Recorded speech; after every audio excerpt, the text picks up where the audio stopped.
नमस्कार, मौलिक शक्ति न्यूज देख रहे हैं आप और मैं हूं आपके साथ साइमा। लोकसभा में नेता प्रतिपक्ष राहुल गांधी ने पीएम मोदी के सामने जिस तरह से कांग्रेस के जीतने का दावा किया था, अब लग रहा है कि कांग्रेस गंभीर तरीके से उस दिशा में आगे बढ़ना तय कर चुकी है।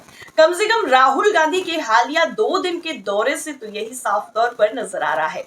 एक तरफ जहां उन्होंने पहले दिन संगठन के लोगों के साथ मैराथन मीटिंग की, उन्हें खूब सुना और अपने मन की बात कही, वहीं अगले दिन कार्यकर्ताओं के सामने 8 मार्च को जब राहुल गांधी बोलने के लिए खड़े हुए तो उन्होंने बड़ी साफ गोई से वर्कर्स के सामने अपनी पार्टी की कमियों को भी स्वीकारा। तो वहीं उन्होंने अपने लोगों को जनता के बीच में जाकर काम करने और पार्टी विचारधारा के दूर खड़े नेताओं को लोगों को बाहर का रास्ता दिखाने की जरूरत पर जोर दिया। दरअसल राहुल गांधी ने अहमदाबाद में एक कार्यक्रम में पार्टी कार्यकर्ताओं से कहा है कि अगर हमें गुजरात के लोगों से जुड़ना है तो हमें 2 काम करने होंगे। पहला काम वफादारों और बागियों के ग्रुप को अलग करना। अगर हमें 10, 15, 20, 30, 40 लोगों को भी हटाना पड़े तो हम एक उदाहरण स्थापित करने के लिए ऐसा करने के लिए तैयार हैं। दरअसल आपको बता दें कि कांग्रेस नेता राहुल गांधी ने 8 मार्च को ऐसे कांग्रेस नेताओं पर हमला किया जो बीजेपी से मिले हुए हैं। राहुल गांधी ने कहा कि गुजरात में पार्टी का एक वर्ग राज्य की सत्तारूढ़ बीजेपी के साथ मिली मगत में है। उन्होंने कहा कि पार्टी के लिए राज्य में अच्छा प्रदर्शन करने के लिए ऐसे लोगों को हटाना बेहद जरूरी है। हालांकि राहुल गांधी का ये बयान गुजरात के संदर्भ में है, लेकिन राहुल गांधी का हमला उन कांग्रेसियों पर भी है जो आए दिन ऐसे बयान देते हैं जिससे बीजेपी को मदद मिलती है। राहुल गांधी इन नेताओं से भी छुटकारा पाने की बात भी कह चुके हैं। दरअसल अहमदाबाद में पार्टी कार्यकर्ताओं को संबोधित करते हुए राहुल गांधी ने कहा कि गुजरात के लोग एक वास्तविक विकल्प चाहते हैं, बीजेपी की बी टीम नहीं। पार्टी को उन सभी कांग्रेस कार्यकर्ताओं को बाहर निकालना चाहिए जो चुपचाप भाजपा के साथ संबंध बनाए हुए हैं। बेहतर होगा कि ऐसे लोग बीजेपी में ही चले जाएं, उनके लिए खुलकर काम करें।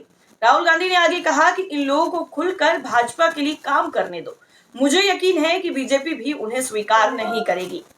इतना ही नहीं, कांग्रेस सांसद ने आगे कहा कि हालांकि कांग्रेस 3 दशकों से गुजरात में सरकार नहीं बना पाई है, लेकिन उसे अभी भी राज्य में वोटों का अच्छा हिस्सा मिल रहा है। राहुल गांधी ने कहा कि उसके वोट शेयर में केवल 5% की वृद्धि हुई है, उसे राज्य की सत्तारूढ़ भाजपा के करीब ले जाएगी। उन्होंने आगे कहा कि तेलंगाना में पिछले विधानसभा चुनाव में कांग्रेस अपने वोट शेयर में 22% की वृद्धि करने में सक्षम रही। गुजरात में छोटे और मध्यम व्यवसाय बुरी स्थिति में हैं और उन्होंने आगे कहा कि गुजरात में हीरा और सिरेमिक उद्योगों की स्थिति इस तथ्य की ओर साफ तौर पर इशारा करती है। राहुल गांधी ने कहा है कि गुजरात के लोग राजनीतिक रूप से फंस गए हैं और उन्होंने ये भी कहा कि कांग्रेस पार्टी, जिसमें वो खुद भी शामिल है, लोगों को इस फंदे से बचाने में विफल रही है। कांग्रेस नेता राहुल गांधी ने आगे कहा कि कांग्रेस के 2 शीर्ष नेता महात्मा गांधी और सरदार पटेल गुजरात से थे और राज्य ने कांग्रेस पार्टी के विचारधारा और नीतियों को आकार देने में गहन भूमिका भी निभाई है।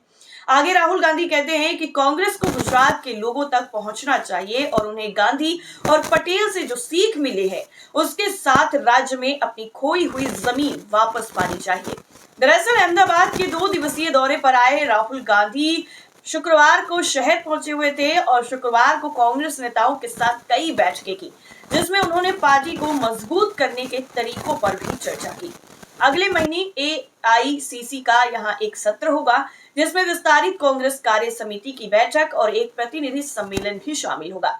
आपको बता दें कि जिला कांग्रेस कमेटियों का राष्ट्रीय सम्मेलन अगले महीने कांग्रेस अपने संगठनात्मक ढांचे में बड़े पैमाने पर बदलाव करने के लिए करने जा रही है, जिसमें जिला कांग्रेस समितियों डीसीसी की एक बड़ी अखिल भारतीय बैठक आयोजित करने वाली है। ये भी जान लीजिए कि ये बैठक, जिसमें ज्यादातर पार्टी के लगभग 700 डीसीसी के कार्यकर्ता शामिल होंगे, गुजरात में 8 और 9 अप्रैल को होने वाली है। पार्टी की अखिल भारतीय कांग्रेस समिति यानी एआईसीसी की बैठक से 1 सप्ताह पहले आयोजित की जाएगी। लगातार असफलताओं का सामना करने के बाद कांग्रेस ने जिला स्तर पर अपने कार्यकर्ताओं को ज्यादा आवाज देने का फैसला लिया है, जिससे चुनाव में और बैठक में क्या कुछ फायदा देखने को मिलेगा, ये देखना काफी ज्यादा अहम होगा। वहीं पार्टी के अंदरूनी सूत्रों के मुताबिक ये भी बताया जा रहा है कि ये निर्णय पार्टी को जमीनी स्तर पर मजबूत करने के लिए भी लिया गया है। 9 ए